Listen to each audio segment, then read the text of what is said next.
ទាំងអស់គ្នាទៅដល់លេងនៅទីក្រុងហូជីមីនហើយចង់ទៅហាងកាហ្វេស្អាតៗខ្ញុំរៀបខមមិនហាងកាហ្វេមួយនេះមិនចឹងហាងកាហ្វេគេឈ្មោះសឿបាមកទៀតខ្ញុំអត់ចេះអានទេប៉ុន្តែពេលអ្នកនរគ្នាដើរទៅចូលខាងក្នុងមិនមែនមានតែហាងកាហ្វេមួយណាគឺមានច្រើននៅខាងឆ្វេងគឺអ្នកនរគ្នាកំឡាំងទៅអ្នកនរគ្នាឡើងនៅខាងស្ដាំវិញមិនត្រូវនិយាយទៅខ្ញុំទៅសើហ្មងហាងកាហ្វេនៅវៀតណាមមួយគឺប្លែកខុសគ្នាហើយនៅខាងក្រៅមើលអត់យល់ណាទាំងអស់គ្នាប៉ុន្តែដល់ពេលបើកទ្វារចូលទៅខាងក្នុងគឺវ៉ាវមែនតើគេរៀបចំបែបចេញមកប្លែកខុសគ្នាហ្មងហាងកាហ្វេហ្នឹងមានកន្លែងថតរូបច្រើនណាស់ទាំងអស់គ្នាមានបែបលក្ខណៈដូចផ្កាមានបែបលក្ខណៈដូចបុរាណទាំងអស់គ្នាពាក់កៅបែបអីក៏ថតត្រូវនឹងកន្លែងមកគេដែរហើយសម្រាប់ទ្រេងវិញខ្ញុំគិតថាអត់សូវថ្លៃទេដោយសារតែមួយកែវបើតែគិតទៅដូចជា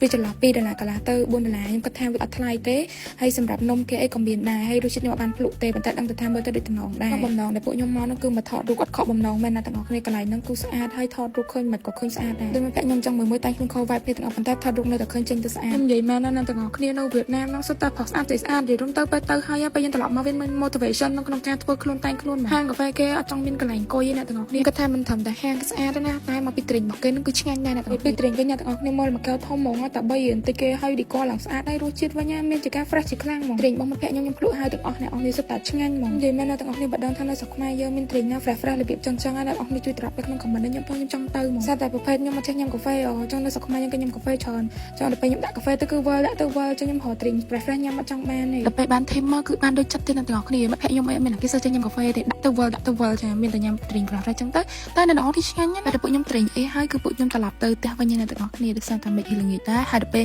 យកពួកខ្ញុំបានទៅហាងកាហ្វេមកកន្លែងទៀតប៉ុន្តែដោយសារហាងកាហ្វេខ្ញុំមិនសូវបានថតច្រើនអញ្ចឹងខ្ញុំក៏បានផុសដែរអ្នកទាំងអស់គ្នាអញ្ចឹងវីដេអូរបស់ខ្ញុំបានដល់ទីបញ្ចប់ហើយអរគុណអ្នកទាំងអស់គ្នាចាំតាមនៅវីដេអូក្រោយណា